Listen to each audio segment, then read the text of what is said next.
ഈ പ്രാവശ്യം കേരളവും നരേന്ദ്രമോദിയോടൊപ്പമാണ് എന്ന് തെളിയിക്കുന്ന തെരഞ്ഞെടുപ്പായിരിക്കും ഇന്നുണ്ടാകുന്നത്.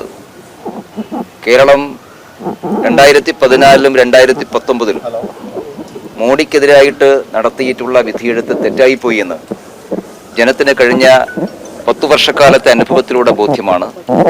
അതുകൊണ്ട് 2014-ലും 2019-ലും സംഭവിച്ച തെറ്റ് തിരുത്താൻ ഈ 2024 തെരഞ്ഞെടുപ്പിൽ കേരളം തയ്യാറാവുകയാണ് എന്നുള്ളതാണ് കഴിഞ്ഞ ദിവസങ്ങളിലൊക്കെ നടത്തിയിട്ടുള്ള പ്രചരണ പ്രവർത്തനങ്ങളിൽ എല്ലാവർക്കും ബോധ്യമായിട്ടുള്ളത്.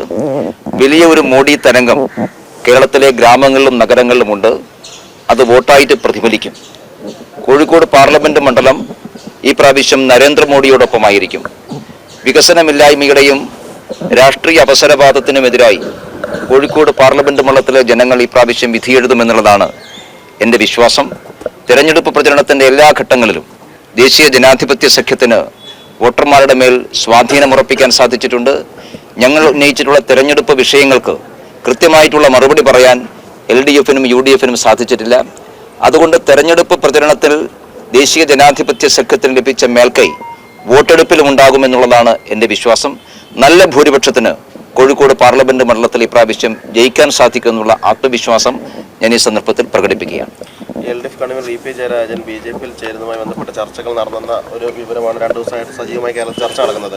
അദ്ദേഹം ഈ ജാവദേക്കറെ കണ്ടെന്നുള്ള കാര്യം സ്ഥിരീകരിച്ചിട്ടുണ്ട്. ഇന്ന് വോട്ട് ചെയ്ത ശേഷം കണ്ടുപിടിച്ച് സ്ഥിരീകരിക്കുകയും ചെയ്തിട്ടുണ്ട്. മകൻ്റെ ഫ്ലാറ്റിൽ വെച്ച് കണ്ടു സംസാരിച്ചു എന്ന് മാത്രമേ പറഞ്ഞിട്ടുള്ളൂ. മറ്റേ രാഷ്ട്രീയ കാര്യങ്ങളൊന്നും ചർച്ച ചെയ്തിട്ടില്ല. ഇങ്ങോട്ട് വന്ന് കണ്ടതാണെന്ന് അദ്ദേഹം സ്ഥിരീകരിക്കുകയും ചെയ്തിട്ടുണ്ട്. അങ്ങനെ ഏതെങ്കിലും തരത്തിൽ അദ്ദേഹത്തെ BJP-യിലേക്ക് എടുക്കാൻ വേണ്ടി നേതൃത്വം തീരുമാനിച്ചിട്ടുണ്ടായിരുന്നോ?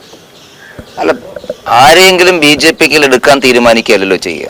BJP-യുമായി ചേർന്ന് പ്രവർത്തിക്കാൻ, നരേന്ദ്രമോദിയുടെ വികസന അജണ്ടയുമായി ചേർന്ന് പ്രവർത്തിക്കാൻ തയ്യാറാകുന്ന ധാരാളം ആളുകൾ CPM-നുമുണ്ട്, കോൺഗ്രസുമുണ്ട്. അവരുമായിക്ക് പല സന്ദർഭത്തിൽ ചർച്ചകൾ നടത്തിയിട്ടുള്ള ചർച്ചകളും ചർച്ച നടത്തിയ വ്യക്തികളുടെ പേരും പുറത്തു പറയുന്നത് ശരിയായ ഉചിതമായ കാര്യമല്ല. അങ്ങനെ പറയാൻ തുടങ്ങിയാൽ പലരുടെയും പേരുകൾ പറയേണ്ടി വരും. അതിൽ പ്രസക്തിയില്ല. ചർച്ചകൾ നടക്കുന്നുണ്ടാകും. ആ ചർച്ചകൾക്കൊടുവിൽ പലരും BJP-യിൽ ചേരുന്നുണ്ട്. പല കോൺഗ്രസിന്റെ നേതാക്കന്മാരും ചേർന്നിട്ടുണ്ട്. CPM-ന്റെ പല നേതാക്കന്മാരും ചേരും. അത്തരമൊരു ചർച്ചകളുടെ വിശദാംശങ്ങൾ പുറത്തു പറയുന്നത് അതൊരു ശരിയായ ഏർപ്പാടല്ലാത്തതുകൊണ്ട് ഞാൻ അതിനെക്കുറിച്ച് പറയുന്നില്ല. ശോഭാ സുരേന്ദ്രൻ പറഞ്ഞു 90% ആ ചർച്ച വിജയിച്ചിരുന്നു എന്നാണ് ശോഭാ സുരേന്ദ്രൻ പറഞ്ഞത് EP-യുമായിട്ടുള്ളത്. എനിക്കറിയില്ല. ഞാൻ ആ ചർച്ചയിൽ എവിടെയും പങ്കാളിയല്ലാത്തത് കൊണ്ട് അതിന്റെ ശതമാനക്കണക്കിനെ കുറിച്ച് എനിക്കറിയില്ല. പക്ഷേ CPM-ന്റെയും കോൺഗ്രസിന്റെയും ധാരാളം നേതാക്കന്മാർ BJP-യിലേക്ക് വരാൻ തയ്യാറാണ്. പല സന്ദർഭത്തിലായി പലരുമായിട്ടും അവർ ചർച്ചകൾ നടത്തിയിട്ടുണ്ടാകും. അത്തരം ചർച്ചകളുടെ വിശദാംശങ്ങൾ നമ്മളൊരു രാഷ്ട്രീയ പാർട്ടി നേതാവുമായിട്ടോ അല്ലെങ്കിൽ രാഷ്ട്രീയ പാർട്ടി പ്രവർത്തകന്മാരുമായി നടത്തുന്ന ചർച്ച അത് പുറത്തു പറയാനുള്ളതല്ലല്ലോ. ചർച്ചകൾ രഹസ്യമായ ചർച്ചകൾ രഹസ്യമാണ്. അപ്പോൾ അതിൻ്റെ റിസൾട്ട് വരുന്ന സമയത്താണ് ജനങ്ങൾ അറിയുക. റിസൾട്ട് ഇനിയുള്ള ദിവസങ്ങൾ വരും. പാർലമെന്റ് തെരഞ്ഞെടുപ്പിന് ശേഷം ഒരു കാര്യം എന്തായാലും ബോധ്യമാണ്. പാർലമെന്റ് തെരഞ്ഞെടുപ്പ് കഴിഞ്ഞാൽ നരേന്ദ്രമോദിയുടെ നേതൃത്വത്തിൽ 400-ലേറെ സീറ്റുകളുമായി ദേശീയ ജനാധിപത്യ സഖ്യം വീണ്ടും അധികാരത്തിൽ വരും. കേരളത്തിൽ വലിയ തോതിൽ വിജയം ഞങ്ങൾക്ക് കരസ്ഥമാക്കാൻ സാധിക്കും. അത് കഴിഞ്ഞാൽ കേരളത്തിലെ CPM-ന്റെയും കോൺഗ്രസിന്റെയും പല പ്രമുഖരായിട്ടുള്ള നേതാക്കന്മാരും അവർ BJP-യിലേക്ക് വരുന്ന സാഹചര്യം ഉണ്ടാകും. കെ മുരളീധരൻ പറഞ്ഞത് കേരളത്തിലെ LDF BJP അന്തർധാരയുണ്ട്. അതിന്റെ ഭാഗമായിട്ടാണ് EP-യുടെ കാര്യങ്ങളൊക്കെ പുറത്തു വന്നിരിക്കുന്നത്. 18 സീറ്റ് LDF-നും 2 സീറ്റ് BJP-ക്ക് എന്ന ധാരണയാണ് ഉണ്ടായിരിക്കുന്നതാണ് കെ മുരളീധരൻ എന്ന് ആരോപിച്ചത്. അന്തർധാര CPM-ഉം കോൺഗ്രസും തമ്മിലാണ്. അതുകൊണ്ടാണല്ലോ VD സതീശനും മുഖ്യമന്ത്രിയും ഒരേ സ്വരത്തിൽ സംസാരിക്കുന്നത്. ഒരു സീറ്റ് പോലും BJP-ക്ക് കിട്ടില്ല എന്ന് ആണയിടുകയാണല്ലോ VD സതീശനും മുഖ്യമന്ത്രിയും ചെയ്യുന്നത്. ഒരേ സ്വരമാണല്ലോ. മുഖ്യമന്ത്രിക്കും പ്രതിപക്ഷ നേതാവിനും ഒരേ സ്വരമാണ് BJP-യുടെ കാര്യത്തിൽ. അപ്പൊ അവർ തമ്മിൽ സംസാരിച്ച് ഉറപ്പുവരുത്തിയിട്ടുണ്ട്. കഴിഞ്ഞ കാലങ്ങളിലൊക്കെ അത് ചെയ്തിട്ടുണ്ട് അവർ. കഴിഞ്ഞ പ്രാവശ്യം തിരുവനന്തപുരത്ത് ഞങ്ങളെ തോൽപ്പിക്കാൻ വേണ്ടി CPM കോൺഗ്രസിന് വോട്ട് മറിച്ചു കൊടുത്താണ്. 2014 തിരുവനന്തപുരത്ത് വോട്ട് മറിച്ചു കൊടുത്താണ്. കഴിഞ്ഞ അസംബ്ലി തെരഞ്ഞെടുപ്പിൽ മഞ്ചേശ്വരത്ത് വോട്ട് മറിച്ചു കൊടുത്താണ്. ഇത് അവരുടെ പതിവാണ്. ആ പതിവിന്റെ ഭാഗമായി ഈ പ്രാവശ്യം അവർ തമ്മിൽ ധാരണ ഉണ്ടാക്കിയിട്ടുണ്ടാകും. ആ അന്തർധാരണയും ധാരണയും അടിസ്ഥാനത്തിലാണ് പ്രതിപക്ഷ നേതാവിനും മുഖ്യമന്ത്രിക്കും ഒരേ സ്വരം. അതുകൊണ്ട് അന്തർധാര അവർ തമ്മിലാണ്, ഞങ്ങൾ തമ്മിൽ. ഞങ്ങൾ INDA മുന്നണിയാണ് കേരളത്തിൽ നേരിടുന്നത്. ആ മുന്നണിയുടെ ഘടകകക്ഷിയാണ് CPM-ഉം കോൺഗ്രസും. CPM-ഉം കോൺഗ്രസിനും എതിരായിട്ടുള്ള ജനവികാരമാണ് ഈ പ്രാവശ്യം പ്രതിഫലിക്കുക. അത് NDA-ക്ക് അനുകൂലമായിരിക്കും. പലതവണ EP ജയരാജനുമായിട്ട് ചർച്ച നടത്തിയിട്ടുണ്ട്. അത് ചർച്ച നടത്തിയത് സംസ്ഥാന നേതൃത്വത്തിന്റെ ഒക്കെ അറിവോടെ എന്നാണ്.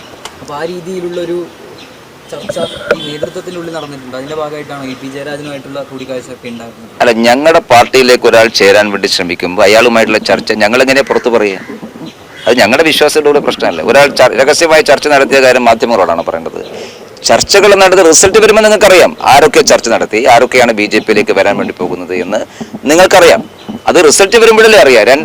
ഈ തെരഞ്ഞെടുപ്പിന് ശേഷം വലിയൊരു നേതൃനിര, കോൺഗ്രസിന്റെയും CPM-ന്റെയും നേതൃനിര BJP-യിലേക്ക് വരും. നിങ്ങളത് കാത്തിരുന്ന് കാണും. ഉള്ളതുകൊണ്ടാണോ ഈ EP ജയരാജൻ MP രമേശിനെ പുകഴ്ത്തിയതും പിന്നീട് നോട്ടീസിൽ MP രമേശിന്റെ നോട്ടീസിൽ EP ജയരാജന്റെ പേരൊക്കെ വന്നത്?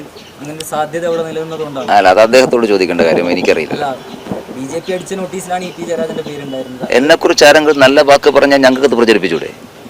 അതൊരു തെറ്റെന്താ? നമ്മളെല്ലാവരും ചെയ്യുന്നതല്ലേ, നമ്മളെ കുറിച്ച് നല്ലത് എല്ലാവരും പറയണമെന്ന് ആഗ്രഹം. ചിലർ നല്ലത് പറയുമ്പോൾ നമ്മളത് പ്രചരിപ്പിക്കും. അല്ലെന്താ പ്രശ്നം? മുഖ്യമന്ത്രി എന്ന് പറഞ്ഞത് EP ജയരാജന്റെ കൂട്ടുകെട്ട് കുറച്ച് ശ്രദ്ധിക്കണം, ആളെ പറ്റിക്കുന്നവരായിട്ടാണ് കൂട്ടുകെട്ട് എന്നാണ് പറഞ്ഞിരിക്കുന്നത്. നന്ദകുമാരൻ ആണ് ഈ കാര്യങ്ങളൊക്കെ വെളിപ്പെടുത്തിയത്. അതേമായുള്ള ഒരു ബന്ധമാണ് സൂചിപ്പിച്ചത്. അല്ല, മുഖ്യമന്ത്രിയും സ്വയം സൂക്ഷിക്കുന്നില്ല. അദ്ദേഹത്തിന്റെ കൂട്ടുകെട്ട് അത്ര നല്ലതല്ലല്ലോ. അതുകൊണ്ടാണല്ലോ മകൾ ED മുമ്പിലേക്ക് പോകുന്നത്. അപ്പം അതുകൊണ്ട് മുഖ്യമന്ത്രി ഒന്ന് ശ്രദ്ധിച്ചോട്ടെ. എല്ലാവരും ശ്രദ്ധിക്കുന്നത് നല്ലതാണ്. എല്ലാവരും അവരവരുടെ കൂട്ടുകെട്ടിനെ കുറിച്ച് ശ്രദ്ധിക്കുന്നത് നല്ല കാര്യമാണ്. BJP-യിലേക്ക് വരാൻ ഈ LDF കൺവീനർ EP ജയരാജൻ യോഗ്യനാണെന്ന് തോന്നുന്നുണ്ടോ രമേശ് ചേട്ടന്? BJP-യിലേക്ക് വരാൻ എല്ലാവരും യോഗ്യരാണ്. ഞങ്ങളുടെ പാർട്ടിയിലേക്ക് വരുമ്പോൾ ഞങ്ങളുടെ നിലപാട് അംഗീകരിച്ചുകൊണ്ടാണല്ലോ വരിക. ഞങ്ങൾ പാർട്ടിയിലേക്ക് വരുന്ന ആളുകളുടെ ജാതിയും ജാതകപ്പേരൊന്നും നോക്കാറില്ല. BJP-യുടെ നിലപാടുകൾ സ്വീകരിച്ചുകൊണ്ട്, നരേന്ദ്രമോദിയുടെ വികസന അജണ്ട സ്വീകരിച്ചുകൊണ്ട് BJP-യിലേക്ക് ആർക്കും വരാം. ധാരാളം CPM-ന്റെ പ്രവർത്തകന്മാർ BJP-യിലേക്ക് ഓരോ ദിവസം വന്നുകൊണ്ടിരിക്കുകയാണ്. ഇനി നേതാക്കന്മാരുടെ വരവായിരിക്കും. ഇപ്പോൾ പ്രവർത്തകന്മാരെ വരുന്നുള്ളൂ, ഇനി നേതാക്കന്മാർ വരും. നേതാക്കന്മാർ വരുമ്പോൾ സ്വാഭാവികമായിട്ടും അവരെയും ഞങ്ങൾ സ്വീകരിക്കും. BJP-യിലേക്ക് ആർക്കും വരാം. ആരുടെയും മുമ്പിൽ ഞങ്ങൾ വാതിൽ കൊട്ടിയടച്ചിട്ടില്ല. ഞങ്ങൾ ആരെയും സ്ക്രൂട്ടനി ചെയ്തിട്ട് BJP-യിലേക്ക് കൊണ്ടുവരുന്നവരല്ല. BJP-യിലേക്ക് വന്നു കഴിഞ്ഞാൽ അവരെ എങ്ങനെ നന്നാക്കി എടുക്കേണ്ടത് ഞങ്ങൾക്കറിയാം.